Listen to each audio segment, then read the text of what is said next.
Hume. I take pride in the fact that I talk about the very important Western philosophers. Hume is one of them, right? So I spoke about Socrates, Plato, and Aristotle. There are others, of course, but in morality, I guess the next one that's really important in the modern period, anyways. We're not postmodern, by the way. We're not modern. We're postmodern, I think. But the modern period was from it was from 1600 roughly to 1880 something.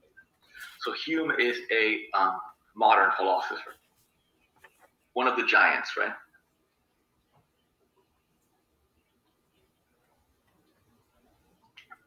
He was born a genius. At the age of 11, he was admitted to the university. And he went to the university to teach them really what was going on. Right? I don't think he learned much at the university. At the age of 10, he had already figured out how to provide what he calls a new scene of thought for philosophy and science. His mother didn't understand what the hell he was talking about at the kitchen table, so she grabbed him by the ear and dropped him off at the university in Edinburgh. Hume was a Scot, born in Scotland, in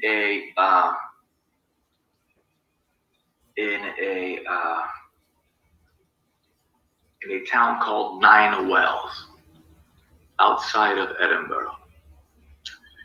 He is the greatest philosopher ever to write in English. Okay.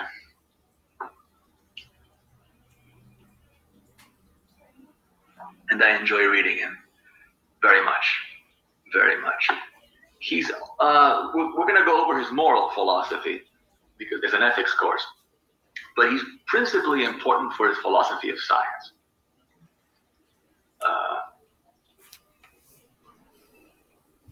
Whereas people like Pythagoras, Aristotle, and many others, the list is infinite, in Western philosophy and in science.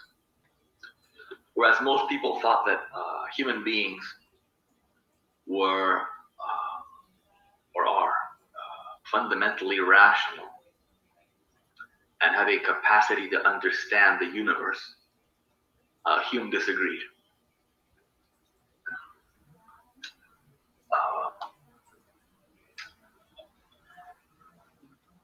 So traditionally the view was that the human mind was insightful. For example, it could examine an object, analyze it, scrutinize it, and could grasp what the cause of the object was or what the possible effect of the object could be, right? So, for example, if I hold a brick, right, and I examine it, I can tell that it's got this particular shape, it's made of this particular material, it weighs so much, its dimensions are X, Y, and Z, blah, blah, blah. Then I can tell what's going to happen if I let go of it, right? For example, if you look at a door, look at the door jamb, the hinges, whatever, you can tell by examining the object that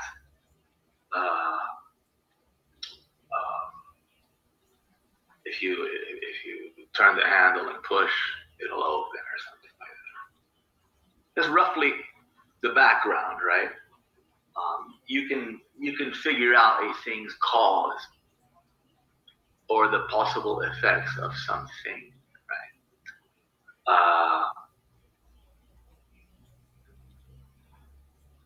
By looking at it, by observing it carefully, right? And Hume says no, right? Hume establishes that no careful examination of an object will ever reveal the cause or effect. Very strange thing to say, right? Again, no careful examination, no matter how high your IQ is, right? No careful examination of an object will ever reveal its cause or possible effect. You can look at a brick forever, right? Sorry. You can look at a brick forever.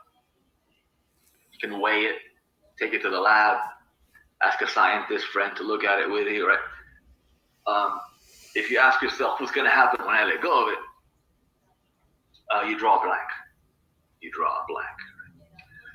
This is because, according to Hume, we become aware of causal relations or causal ties through experience and the feeling.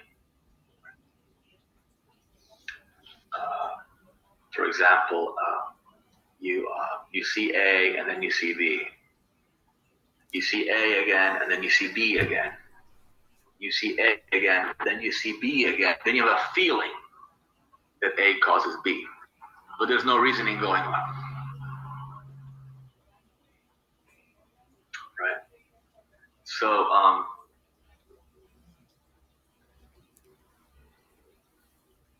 all beliefs in causal relations is every single belief,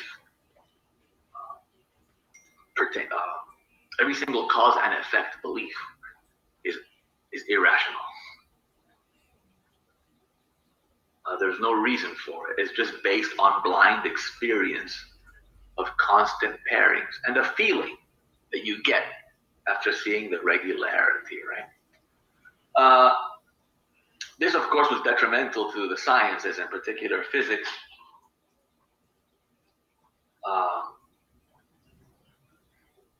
Strictly speaking, for various reasons, science is not really knowledge. And some scientists know this.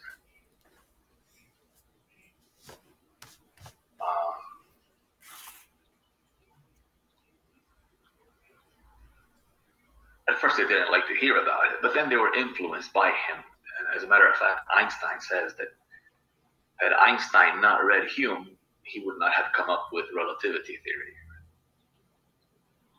So on the one hand, Hume is telling science, look, you really don't have knowledge, right?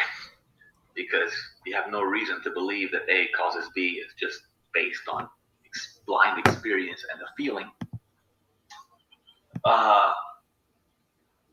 But the smart scientists understood, yeah, I mean, the guy's right.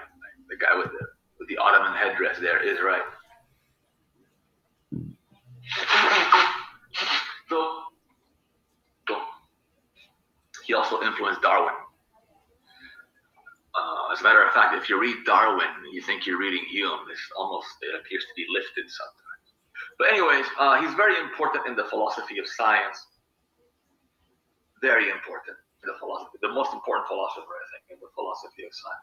Philosophy is the most important field.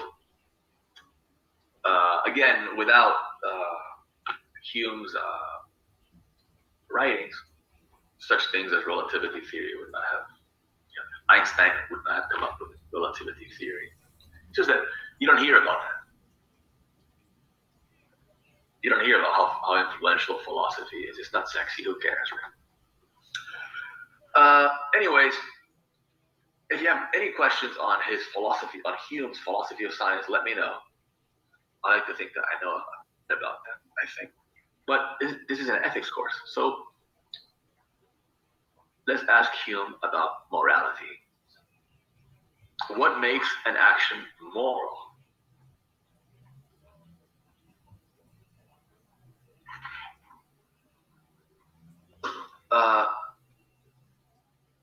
What makes a person moral, right? According to Hume. And for Hume, feelings are very important, right? Again, according to Hume, science, our beliefs in causal relations, cause and effect, our belief that the radioactive sample is harmful is based on a feeling, right? It's not based on an analytic understanding of plutonium, for example, or uranium, or what have you, or polonium. So what happens is, people want to figure out, hey, what is this thing? Plutonium. Is it harmful? Let's examine it. Doesn't help you. You can look at plutonium all you want. You can look at a vaccine all you want. You have to test it.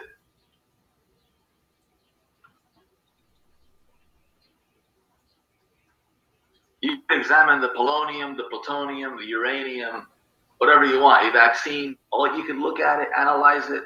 20,000 people with the highest IQ in the world, you still need to test it. The human mind has no insight into the possible effect of the object under consideration. And once you test it and you see that, some radiation was released, people got sick. Some radiation was released again, people got sick again. Some radiation was released again, people got sick. Then you have the impression, the feeling, it's being caused by the radiation. But there's no understanding. Right? It's just a feeling. And that's what it is, right? That's what cause and effect is based on. So he's going to say something similar when it comes to morality.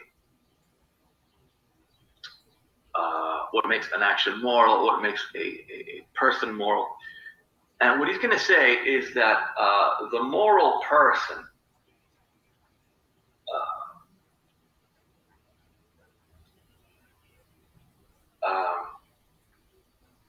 has the capacity to feel sympathy.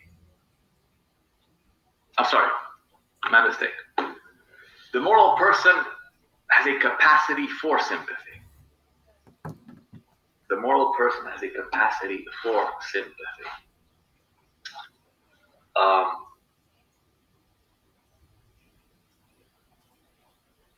What does this mean? Well, you can feel other people's pain. You can feel other people's joy, their sorrow, their grief, their happiness, what have you. So sympathy is not a feeling. It's something that allows you to feel other people's feelings in as much as you can, to the degree that you can. So he's going to say that the moral person, the moral agent, right,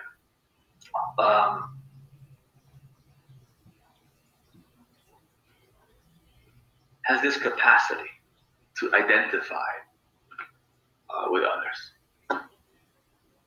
So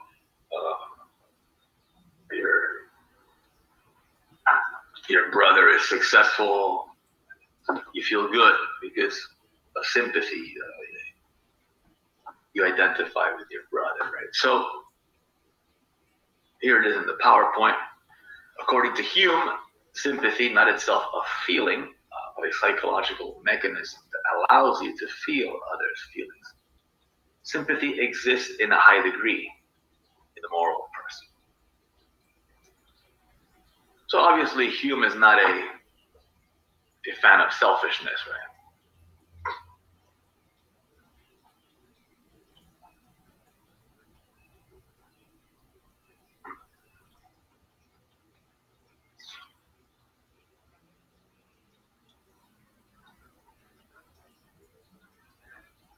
So what makes an action moral? To begin with, for an action to be moral, it must be motivated by a feeling that is made possible by the psychological mechanism of sympathy.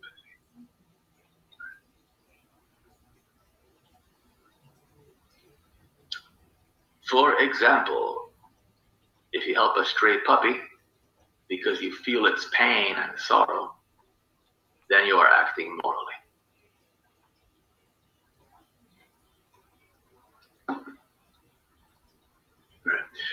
If you through the mechanism of sympathy, identify with the homeless person, then you feel his or her predicament.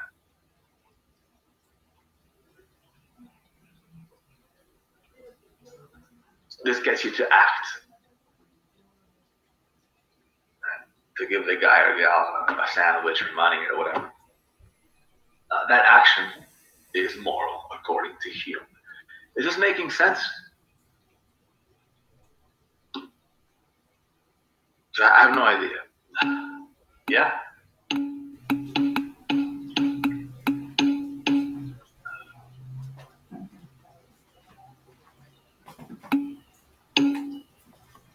I'm not saying that you have to agree with it, right?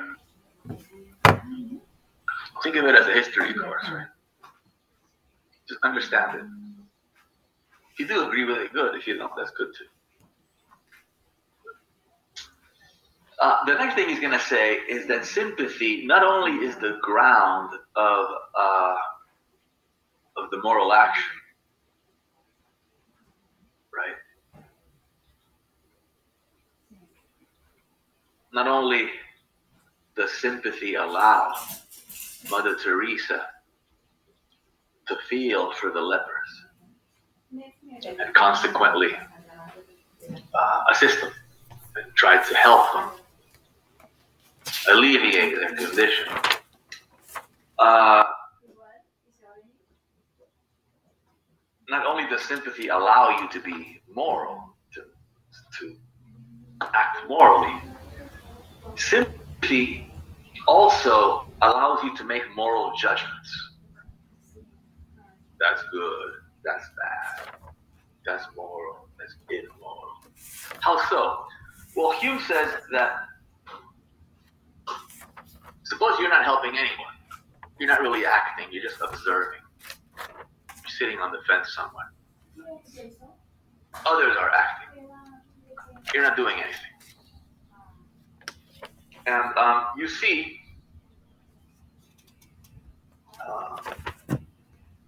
someone who is in need of help, and you feel, and because of sympathy, you feel bad for this person who is in need of help. For some reason, you cannot help him or her.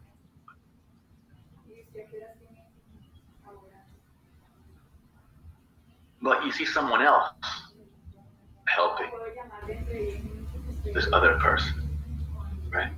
You see someone else helping this other person. And because you identify with the beneficiary, the person receiving the help, you're going to say that the person who's helping him is a moral person. So you make the moral judgment. The helper is good. The helper is moral. So not only does sympathy get you to feel others' pain, for example, and act morally, sympathy allows you to identify with someone.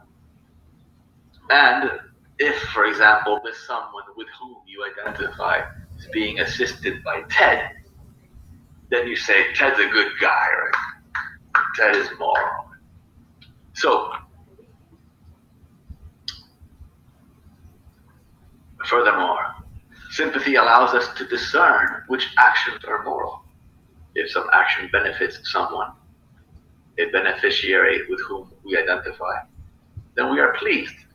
In turn, we call such an action moral. We approve.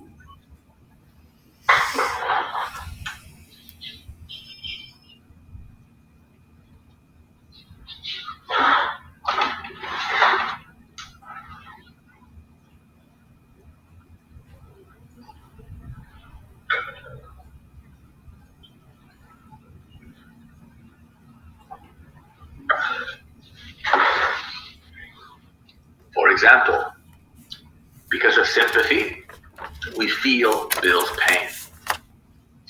So when we see Alfred helping Bill, we are pleased. In turn, we call Alfred's action moral. We approve.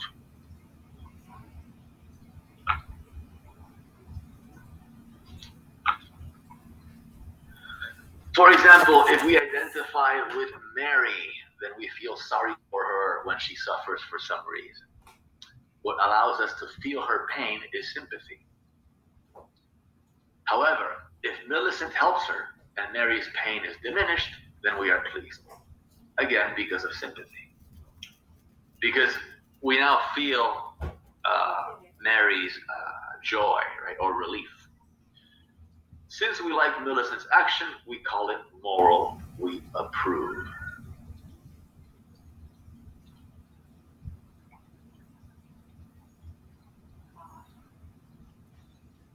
Are there any questions, criticisms, complaints?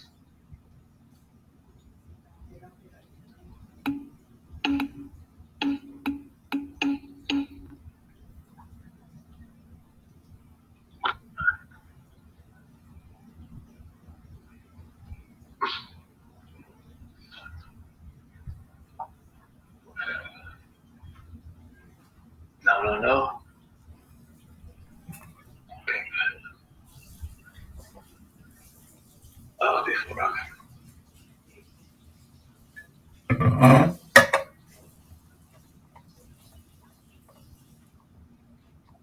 Conversely, the feeling of revulsion or disgust causes us to discern that a particular action is immoral. Again, feelings play a fundamental role, according to Hume. Since torture for the fun of it, genocide, etc., sicken us, such acts are determined to be immoral, so we disapprove.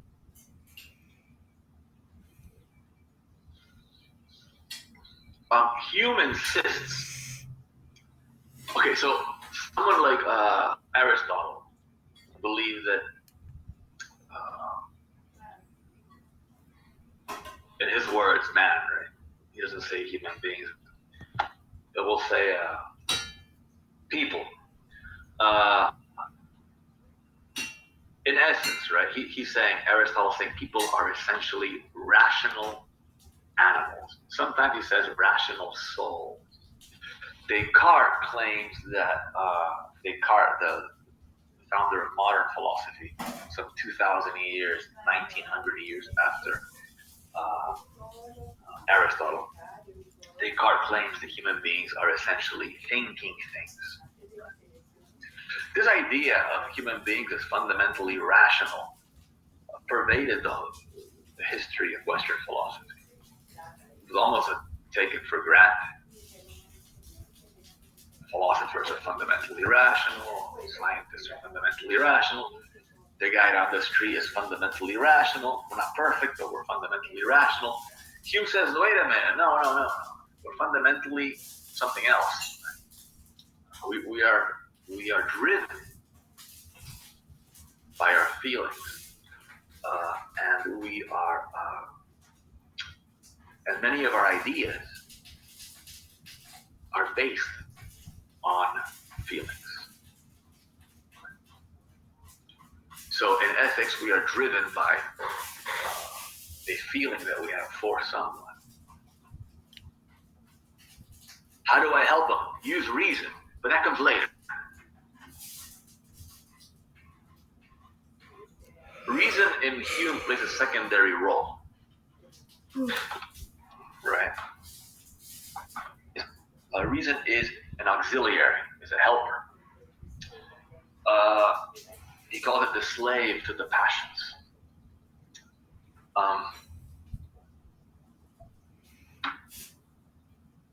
And as I said, in science, we come to believe that A causes B because of a feeling that we get, an impression that we have, seeing B regularly following A, or A regular. It's okay. Or A regularly preceding B, however you want to say it. Right? Suppose you go into some dark room, you press the button, or you flick a switch, right? Now you press a button, the lights don't come on, but you hear screaming in some other room. That's weird, right? You're in this dark room, you press the button again. The lights don't come on. What the hell? But again, you hear screaming in the other room. You press the button again. Again, the lights don't come on. Again, you hear screaming in the other room. Right? That's right, Dahlia, yeah. The normal person the average run-of-the-mill person is going to have the feeling my pressing the button is causing some guy pain. But it's just a feeling. There's no reasoning going on. It's far too immediate. And there's no understanding really of what's going on. You haven't followed the wires from this room to the other room. Nevertheless, just by seeing A, B, A, B, A, B, something, oops, can't do it, this one better. You suddenly have the feeling A causes B. Is there any understanding? No. It's just a feeling. For all you know, people are having rough sex in the other room and they're enjoying themselves, right? And no one is really suffering any pain, right? That's possible too. Nevertheless, just seeing these constant pairings of events, right? The pressing of the button, the screams, pressing of the button, the screams, pressing of the button, the scream. You come to believe I'm harming someone by pressing this. Why? It's an impression. The same kind of impression that dogs have, cats have. This is before Pavlov. So, and also in ethics, in morality, it's feelings that play a fundamental role. Feelings, not reason, get us to act morally. What is more, feelings allow us to discern which actions are moral.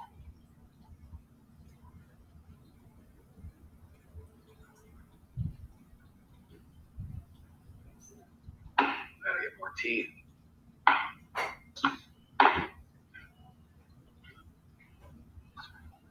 And again, this is very counterculture, if you will. Goes against the tradition. Human beings are essentially rational. Of course, the culture is going to say, but Hume, shouldn't we seek rational grounds for morality? And that's what some people want. Some people want rational principles, laws. That's fine, right?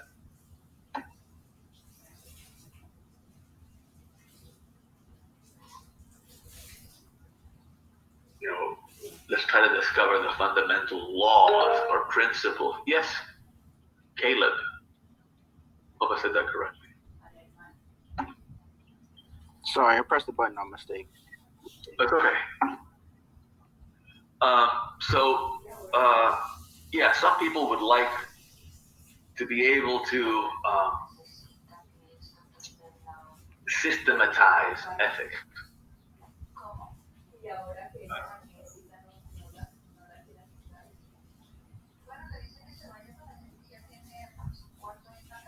To make it rational, like geometry, for example, you have axioms and theorems. So maybe in ethics we could have universal principles, and from them we could rationally derive certain laws, moral laws.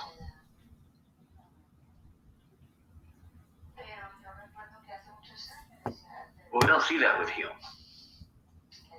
Right? Hume says, look, it's all based on a feeling, right? And he's going to say to those people who want rational grounds that they're confused. They're confused about human nature. We're not fundamentally rational. It's a mistake.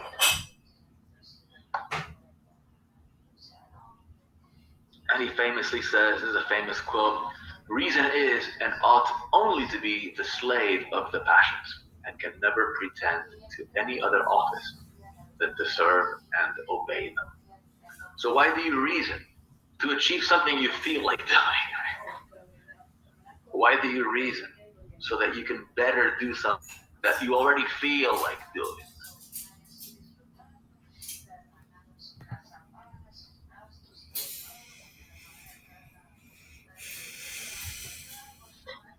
I gotta put up a Hume, what is it? Post.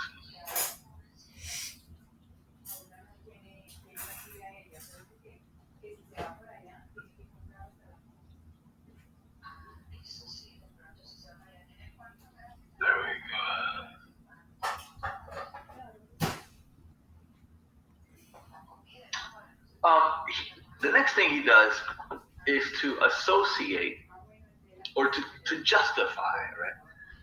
To justify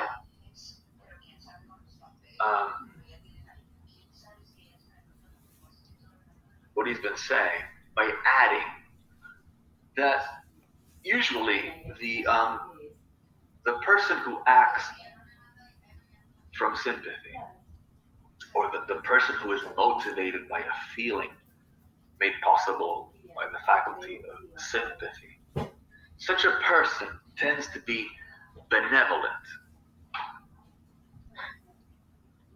Benevolent, that's the word he uses. And he thinks that benevolence is a virtue that generates much approval.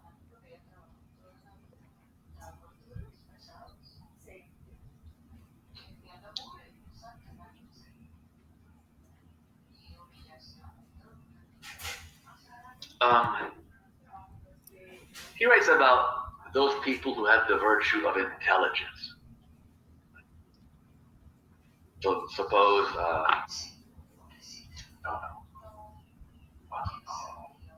John is intelligent. Well, some people might like him because he's intelligent. But some people might hate him. They're haters or envious or jealous. Suppose Charles is courageous. Suppose Charles is courageous.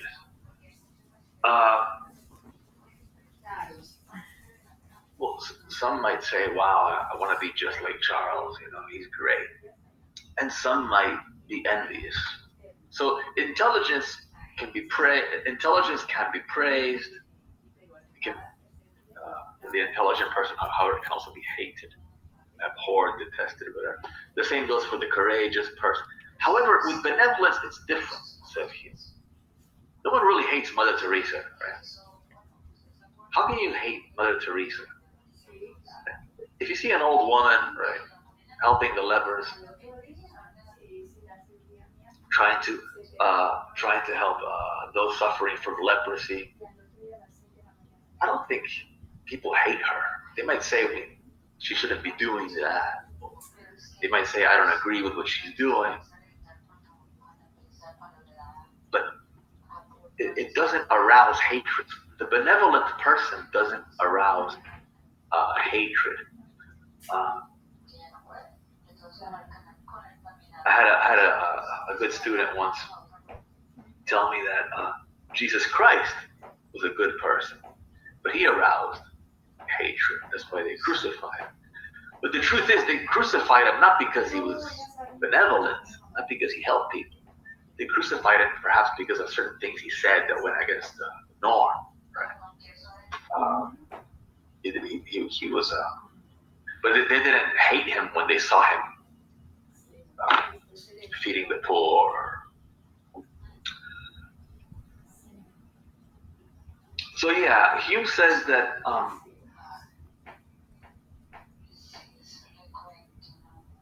whereas certain virtues can arouse approval or disapproval, love for the person or hate for the person, benevolence doesn't arouse, doesn't inspire hate in the observer. If some young girl is at Camilla's house in Miami feeding the homeless, no one really hates her, right? Now, a successful basketball star may get some hate. Right? A successful basketball star may get some hate because of envy. But no one really hates the girl helping the homeless, feeding the homeless. It's gonna be crazy. So this makes benevolence a special virtue, according to Hume. And he goes on to say that benevolence typically found in those who are capable of sympathy. Benevolence has utility. This is why it's universally praiseworthy. Utility is another word for usefulness, but it has a technical meaning here.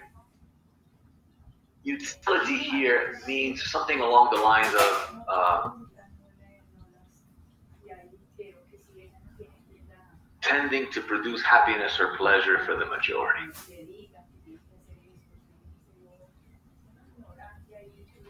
Tending to produce, or I should say, benevolence has utility, meaning benevolence has the property, the quality of tending to produce happiness or pleasure for the majority.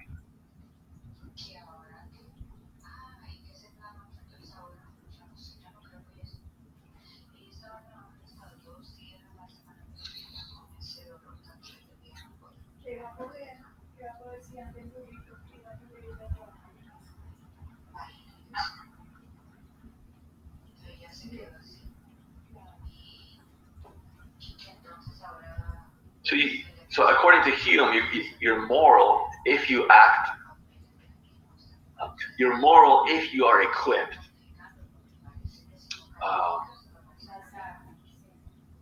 with the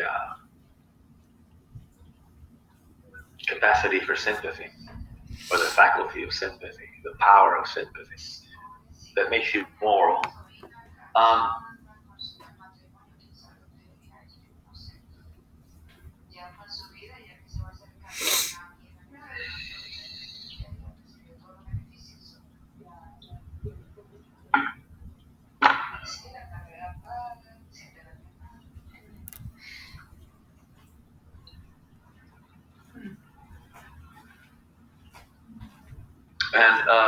And this also makes something else possible: benevolence. Benevolence is when you identify with not just one particular person who is suffering.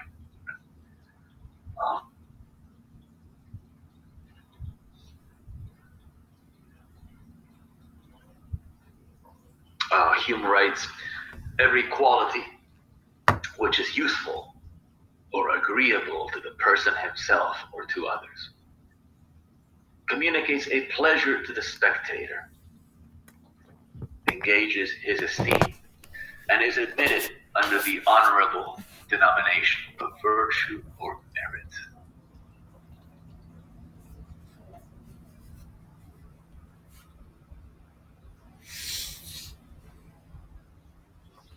If something's agreeable, we like it.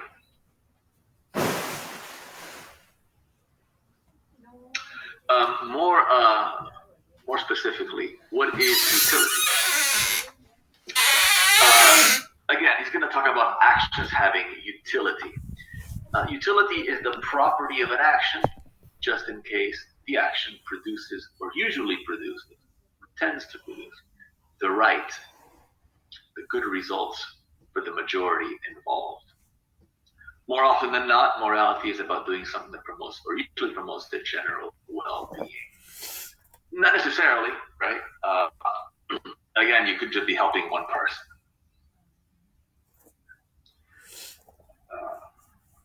You could just be helping one person.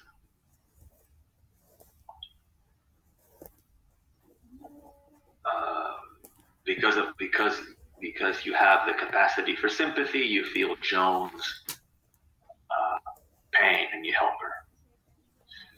You feel her pain, so to speak, and you help her. That makes you moral. And that also makes something else possible, which is benevolence.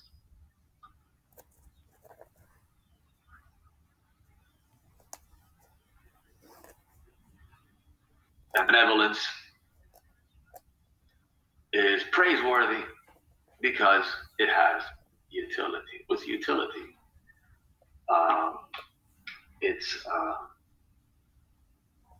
roughly utility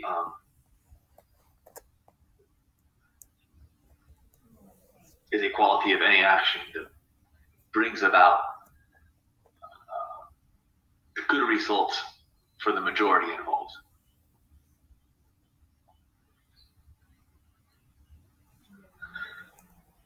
So I'll give you an example. Congressman Jones feels really bad about people not having health insurance. Just pretend, okay? Just make believe. All right. I know that it sounds fictional, but maybe in some close possible world, there is a Congressman Jones, right? So, anyways, Congressman Jones feels really bad for the masses, right? What makes this possible? Sympathy. Okay. Anyways, Jones feels bad because Jones identifies with the uninsured on account of sympathy. So the senator convinces Congress to make healthcare affordable. We'll say it's 10% cheaper or something. It's a lot. And a law ensuring this affordability is passed. Jones' action A is motivated by sympathy because he or she identified with the uninsured masses. And B, it benefits the majority. So the action is moral. It's clearly moral. Clearly moral.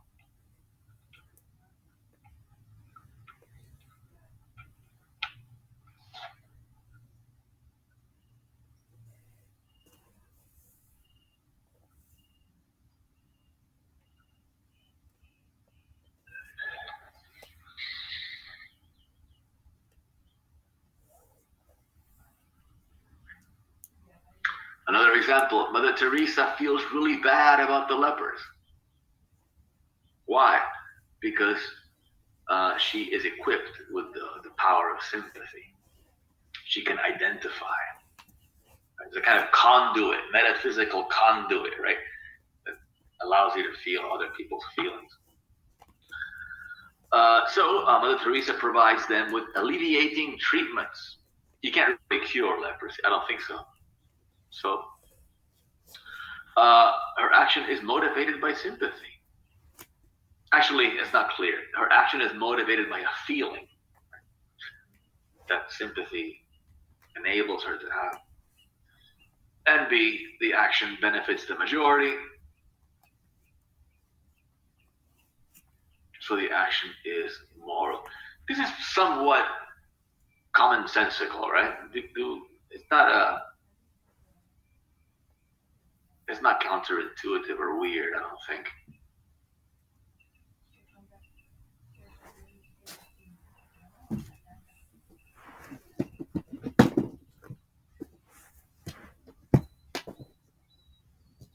Are there any questions on David Hume's moral philosophy?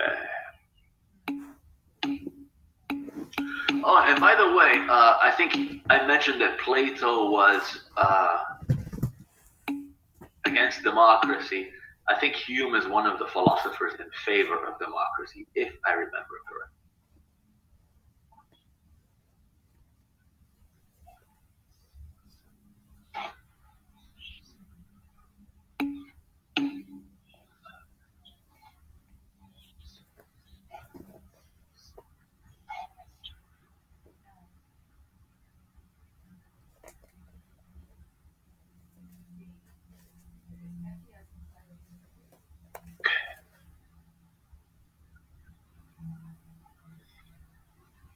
So, as I said, in the philosophy of science, he's going to influence Einstein and Darwin, also Mach. You might have heard of Mach speed. It's named after Ernst Mach, influenced by Hume. Hume is also going to influence Immanuel Kant. Hume is a monster, figuratively speaking. He's one of the big ones.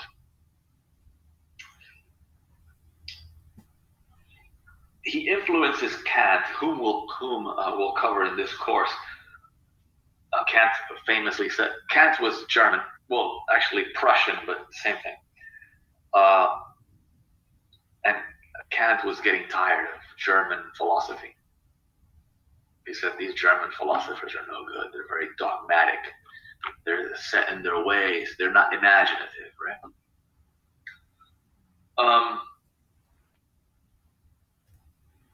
Then one day Kant read Hume, and he famously says, Hume awoke me from my dogmatic slumbers.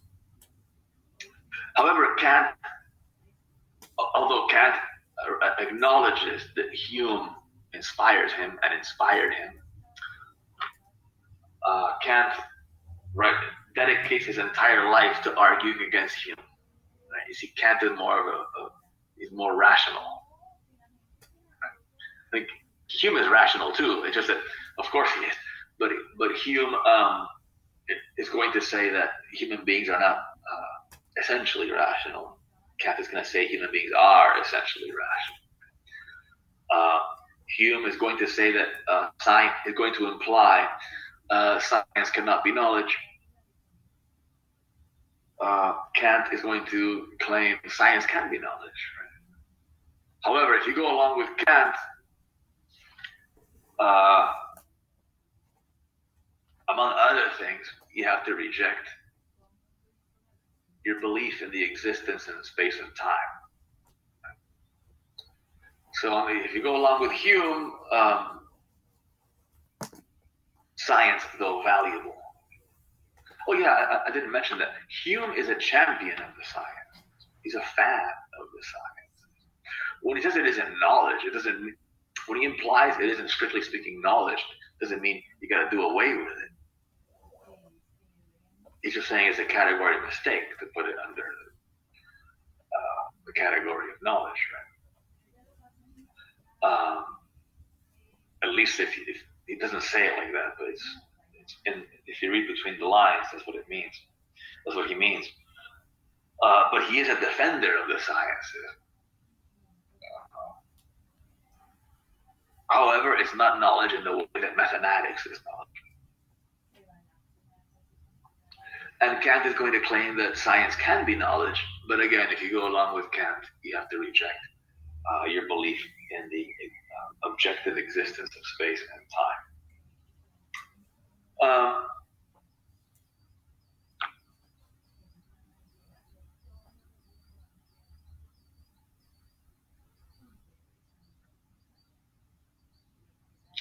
Hume was and is considerably influential. By the way, there is a Humean society. You can join it if you want. Now, in ethics, Hume is going to influence the utilitarian philosophers, and these guys are in your book. The utilitarian philosophers are Bentham and Mill. Jeremy Bentham and John Stuart Mill. And they get their ideas from Hume. It's called utilitarianism because utility is a big part of their theory. Right? Utility is a big part of their moral philosophy.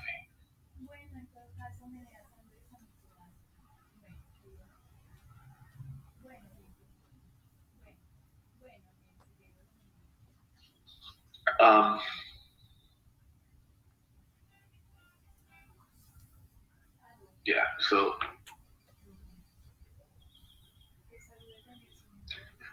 that is the moral philosophy that Hume inspired. Utilitarianism, an action is moral if and only if it has utility. That is, it promotes the happiness, pleasure of the majority. The utilitarians left out sympathy.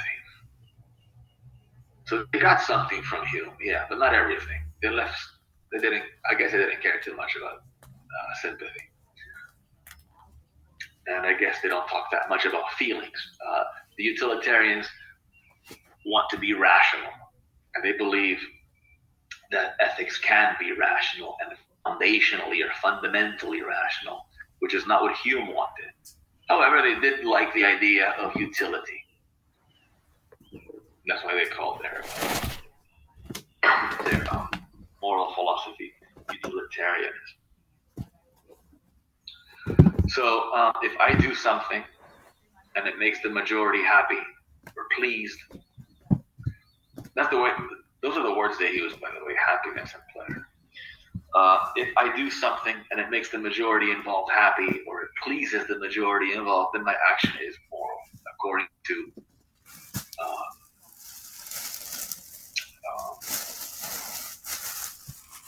at least a superficial understanding of utilitarianism. However, there is more to it. They don't say this, but they actually mean it. And it's in, when they define it, they don't say it, but it's in there if you read carefully. An action is moral if and only if it has utility, that is, it promotes the happiness, pleasure of the majority, or if it protects the majority involved from pain and suffering.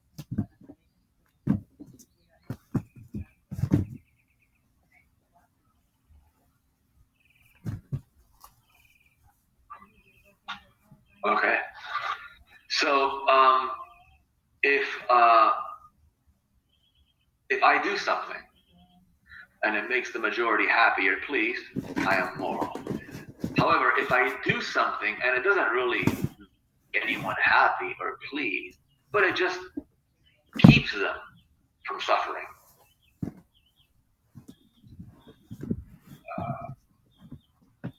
or being worse off than they would be otherwise, then my action is moral as well.